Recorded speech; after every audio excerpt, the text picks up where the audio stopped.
उस जोड़ी को देख रहे हो? उस जोड़ी में जो वो आदमी है वो मैं हूँ। मैं आदित्य। और जो लड़की है उसका नाम है रीना।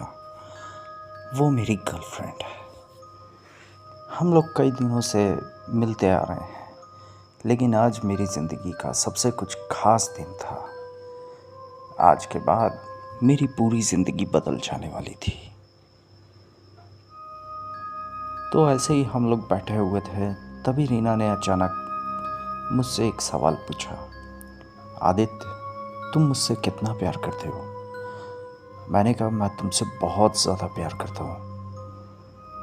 तो रीना ने पूछा, क्या तुम मेरी सहायता कर सकते हो? मैंने बोला, हाँ बिल्कुल, क्या बात है, बताओ मुझे, अपनी समस्या बताओ।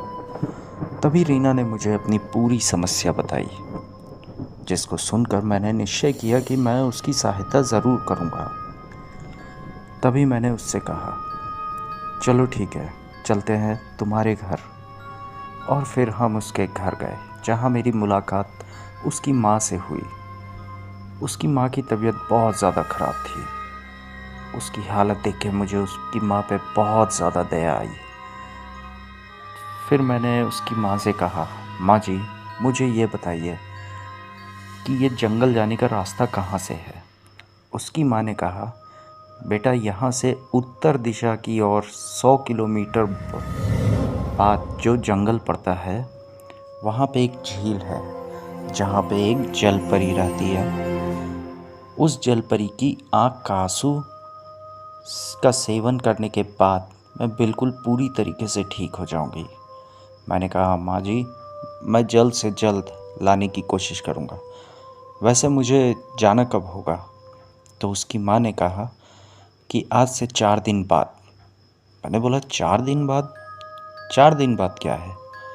उसकी माँ ने कहा, 4 दिन बाद पूर्णिमा है, और पूर्णिमा की रात वो जलपरी उसी झील में विचरण करती है, तो तुम्हें 4 दिन बाद ही जाना होगा।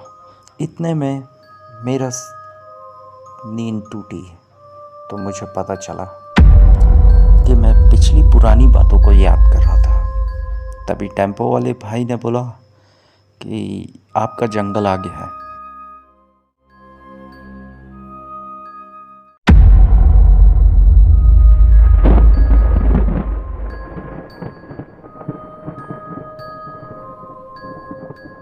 मतलब टेम्पो से उतरा और ड्राइवर भाई को टाटा बाय बाय किया और जंगल की ओर चला गया। चूँकि जंगल बहुत ज़्यादा घना था और मुझे अभी भी काफ़ी लंबा सफ़र तय करना था, मैं आराम आराम से चला जा रहा था और चलते चलते इतना थक गया था कि मेरे कदमों ने मुझसे कहा कि अब हम पर रहम करो और यहीं कहीं बैठ के आराम दो हमको। तो मैंने वहीं पे ही बैठ गया, सुस्ताने लग गया थोड़ा सा। तभी मैं इधर उधर बैठ के देख रहा था, आराम कर रहा था। तभी मेरी अचानक से सामने की ओर नजर गई, जहाँ की ज़मीन जो है धीरे धीरे उभर सी रही थी। मैंने अपने पाँव सिकोड़े और उस उभरती ज़मीन को देख रहा था। तभी उस उभरती ज़मीन के अंदर से एक चूहा निकला। चूहा, बिल्कुल चूहा निकला। वो चूहा भी मुझे देख रहा था और मैं चूहे को देख रहा था। तभी चूहे ने कहा, तुम्हें झील जाना है ना? मैंने बोला, हाँ। फिर मैं चौंक गया। मैंने बोला, तो तुम इंसानी भाषा कैसे बोल सकते हो? बोले, वो मैं तुम्हें बाद में बता दूंगा, पर तुम मुझे इतना बताओ, शहर से आए हो ना? मैंने बोला, हाँ मैं शहर से ही आया हूँ।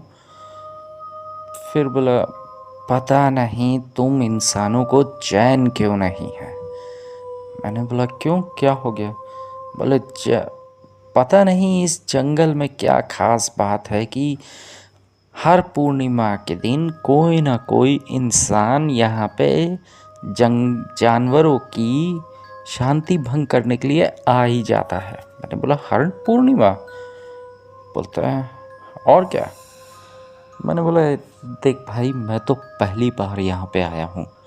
बोले तुम पहली बार आए हो तो उससे क्या फ़र्क पड़ता है, शांति तो हम जानवरों की भंग होती है ना। मैंने बोला ये भी बात सही है। फिर मैंने गौर किया कि इसने अभी सबसे पहले नाम लिया था झील का। मैंने बोला क्या तुम झील जाने का रास्ता जानते हो? तो उसने बोला हाँ, मैं यहीं पे रहता हूँ तो मैं जानता हूँ। तो मैंने बोला क्या तुम मुझे ले चलोगे झील में? बोला हाँ बिल्कुल ले चलूँगा, तुम्हारे जीवन के आखिरी सफ़र में मैं तुम्हारा पूरा साथ दूंगा। चूहे की ये बात सुनकर मैं चौंक गया। मैंने कहा मेरा अंतिम सफ़र?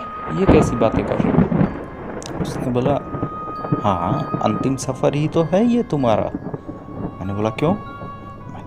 तो चूहे ने कहा कि यहाँ पे जो भी इंसान आया है ना, वो वापस झील से वापस जिंदा नहीं लौटा है। मैंने बोला ऐसा क्यों?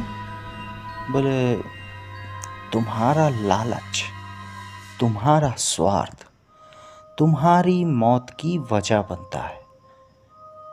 चूहे के ये शब्द सुनकर मैंने चूहे को जवाब दिया कि यार देखो, मेरा कोई ऐसा स्वार्थ नहीं है। मैं तो चूहे ने मुझे रोकते हुए कहा बस बस बस बस, मुझे तुम्हारा विषय जानने में कोई दिलचस्पी नहीं है, चलो चलते हैं वरना थोड़ी देर बाद अंधेरा हो जाएगा।